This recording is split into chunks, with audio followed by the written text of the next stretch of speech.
Nope.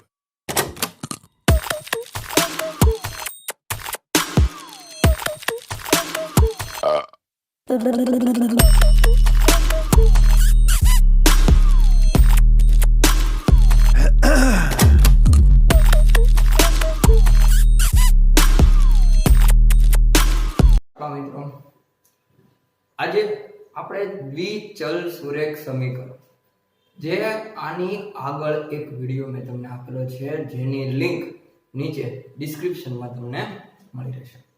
મિત્રો દ્વિચલ સુરેખ સમીકરણની અંદર આગળના એક લેક્ચરની અંદર મેં તમને કેવી રીતે કોયડા આપેલા હોય અથવા તો કોઈ રકમ આપેલી હોય એના ઉપરથી સમીકરણ દ્વિચલ સુરેખ સમીકરણના રૂપમાં કેવી રીતે લખવામાં આવે છે એ મેં તમને શીખવ્યું. આજે આપણે એની અંદર આગળની એક રીત વિશે શીખીશું. તો પહેલા તો આ વિડિયો જુઓ, એના પહેલા તમે આ વિડિયોની નીચે ડિસ્ક્રિપ્શનની અંદર જે લિંક આપવામાં આવેલી છે એ લિંક પર જઈને દ્વિચલ સુરેખ સમીકરણનો જે વિડિયો મેં આપેલો છે એ તમે જોઈ લેજો તો તમને આ સમજવામાં વધારે સરળતા રહેશે. તો ચાલો મિત્રો આજે આપણે શરૂઆત કરીએ આદેશની રીત. જો સમીકરણ તો તમને બનાવતા આવડી ગયા છે, ના આવડે હોય તો આપણે આગળના વિડિયોમાં જઈને કોડ જોઈ લેજો. હું શ્યોર છું કે તમને એ વિડિયો જોઈને આવડી જશે. તો આજે આપણે આદેશની રીત છે કે આદેશની રીતની અંદર બે ચલ જે આપેલા છે એ બે ચલની કિંમત કેવી રીતે શોધવામાં આવે છે, જેના માટે મેં તમને અહીંયા બે ઉદાહરણ આપેલા છે. પહેલું ઉદાહરણ છે આપેલા સમીકરણને ઉકેલો, જેમાં પહેલું સમીકરણ છે 7x - 15y = 2. 7x - 15y = 2. બીજું સમીકરણ છે x + 2y = 3. x + 2y = 3. જો મિત્રો આ બે સમીકરણ છે 7x - 15y = 2 અને x + 2y = 3. આ બે સમીકરણને આપણે ઉકેલવાના છે, જેમાંથી x અને y ની કિંમત આપણે શોધવાની છે. ચાલો તો આપણે જોઈએ આગળ. તો x + 2y = 3 સમીકરણ નંબર 2 પરથી આપણે x ને સૂત્રનો કરતા બનાવીએ તો 2y બરાબરની બીજી બાજુ જશું. આવું મેં તમને આની પહેલાના વિડિયોમાં પણ સમજાવ્યું છે, ડિસ્ક્રિપ્શનમાં છે. જો 2y બરાબરની બીજી બાજુ જાય તો એની નિશાની બદલાઈ જાય. જો 2y બરાબરની બીજી બાજુ જાય તો નિશાની વત્તાની થઈ જશે ઓછા, એટલે સમીકરણ બનશે તેથી x બરાબર 3 - 2y. 3 - 2y આને આપણે કહીશું સમીકરણ નંબર 3. સમીકરણ 3 ની કિંમત સમીકરણ 1 માં મૂકતા તો જો આ શું છે, x બરાબર 3 - 2y છે. x બરાબર 3 - 2y તો x ની કિંમત x ની જગ્યાએ મૂકો. 7x - 15y = 2 તો આ x ની જગ્યાએ શું મૂકશું, 3 - 2y. 7 x ની જગ્યાએ શું આવશે, 3 - 2y. જો x ની જગ્યાએ શું મૂકીશું, 3 - 2y તો આ x ની જગ્યાએ થઈ ગયું 3 - 2y ઓછા 15y એમ જ છે અને 2. 7 x ની જગ્યાએ x ની કિંમત મૂકો 3 - 2y ઓછા 15y બરાબર 2. હવે 7 નો ગુણાકાર આ બે પદ સાથે દ્વિપદી સાથે એક પદીનો દ્વિપદી સાથે ગુણાકાર 7 × 3 21 7 × 2 14 y વત્તે વચ્ચે ઓછા તો 7 તેરી 21 વત્તે વચ્ચે ઓછા 7 દુ 14 y ઓછા 15y બરાબર 2. બોલો સમજાઈ ગયું મિત્રો? હવે સરખા પદ છે, જો ઓછા 14y ઓછા 15y ઓછા ઓછા સરખી નિશાનીએ સરવાળો તો ઓછા 14 ઓછા 15 ઓછા 29y 21 ઓછા 29y બરાબર 2. 21 ઓછા 29y બરાબર 2.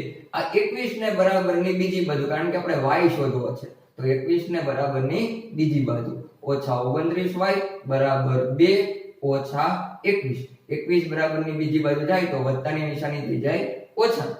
તો હવે y જોતો છે તો ઓછા 29 વડે ભાગવું પડે તો આ બાજુ ઓછા 29 વડે ભાગો, 2 ઓછા 21 ઓછા 19, ઓછા 19 ને ઓછા 29 વડે ભાગો તો y બરાબર ઓછા 19 ના છેદમાં ઓછા 29, ઓછા ઓછા કેન્સલ, તો y બરાબર 19 ના છેદમાં 29. તો મિત્રો અહીંયા આપણને y ની કિંમત મળે છે. શું મળે છે?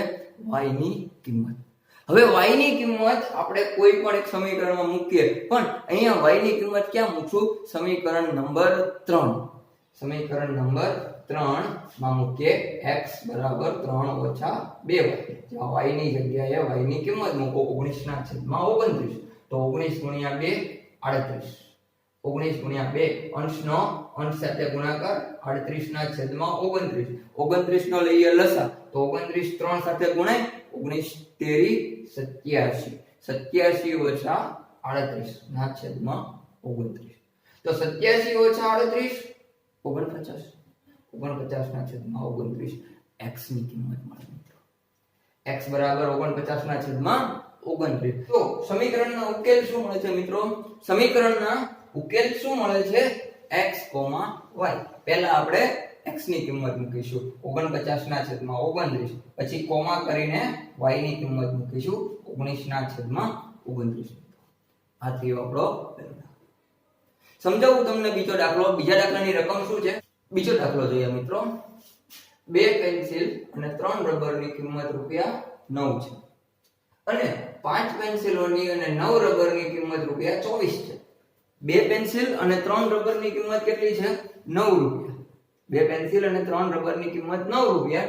5 પેન્સિલો અને 9 રબર, 5 પેન્સિલો અને 9 રબરની કિંમત રૂપિયા 24 છે. તો એક પેન્સિલ અને એક રબરની કિંમત શોધો. 2 પેન્સિલ અને 3 રબરની કિંમત રૂપિયા 9 છે. 5 પેન્સિલ અને 9 રબરની કિંમત રૂપિયા 24 છે. તો એક પેન્સિલ અને એક રબરની કિંમત શોધો.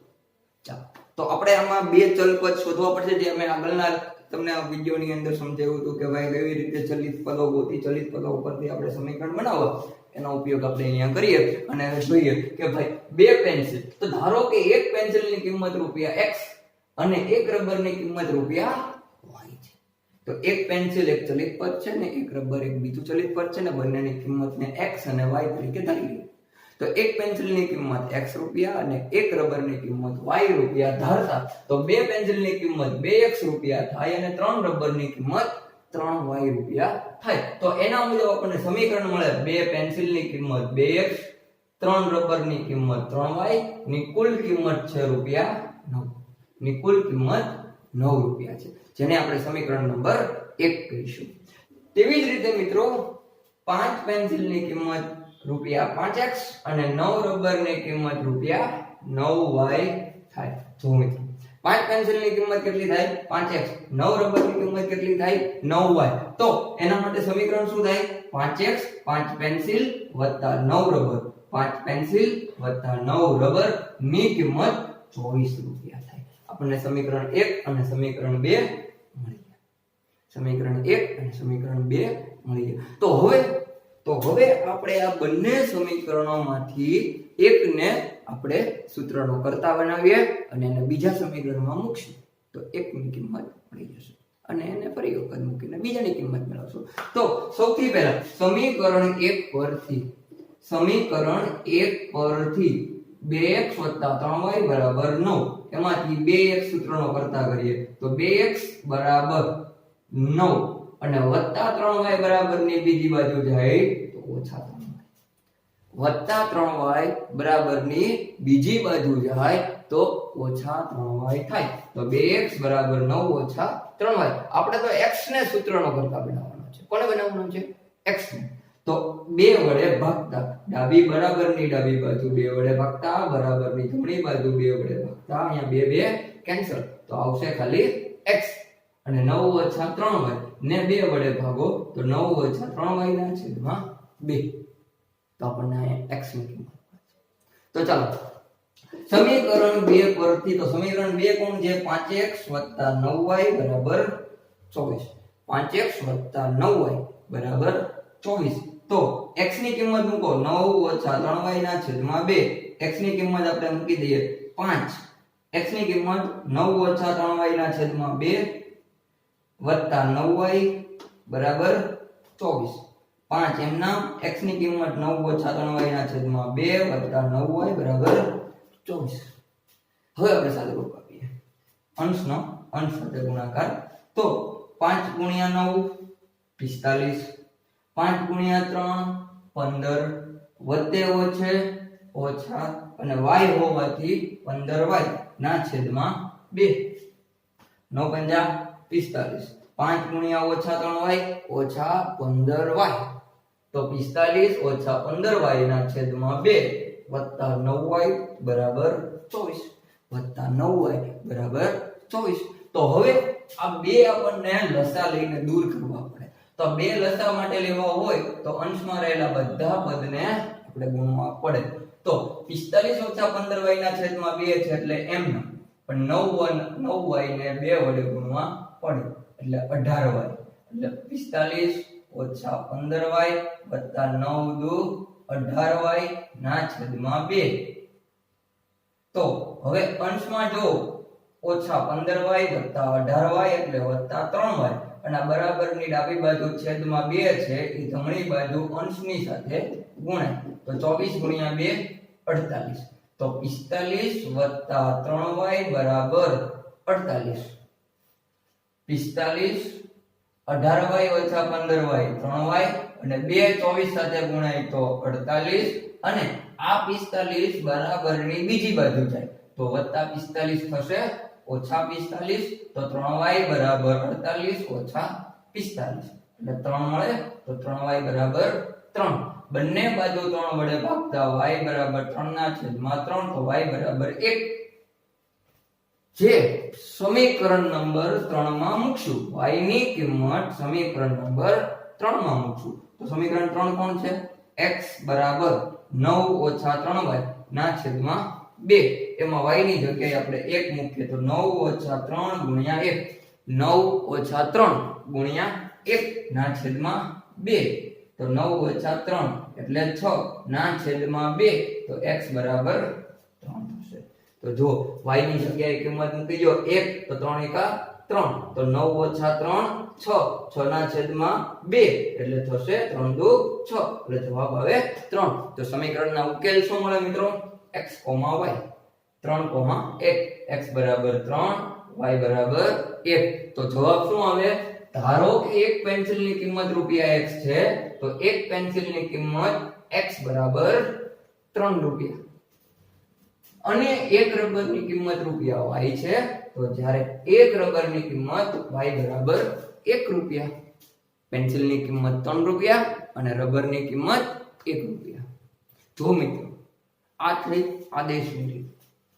ગણિત અઘરું નથી, બહુ જ સહેલું છે મિત્રો, સમજવાની જરૂર છે. થોડુંક સમજો તો ગણિત બહુ જ સહેલું છે. તો આશા રાખું છું કે તમને આદેશની રીત આ વિડિયો પરથી સમજાઈ ગઈ હશે. તો ચાલો મિત્રો ફરી મળીશું લોપની રીત સાથે. જો તમે હજુ પણ આપણી આ સનરાઈઝ એકેડમી ચેનલને સબસ્ક્રાઇબ ન કરી હોય તો તમે જુઓ, સબસ્ક્રાઇબ કરો, બેલ આઇકોન પ્રેસ કરો અને તમારા મિત્રોને પણ શેર કરો કે આ ચેનલ પરથી તમને આવી રીતે શીખવા મળે છે. થેન્ક યુ મિત્રો.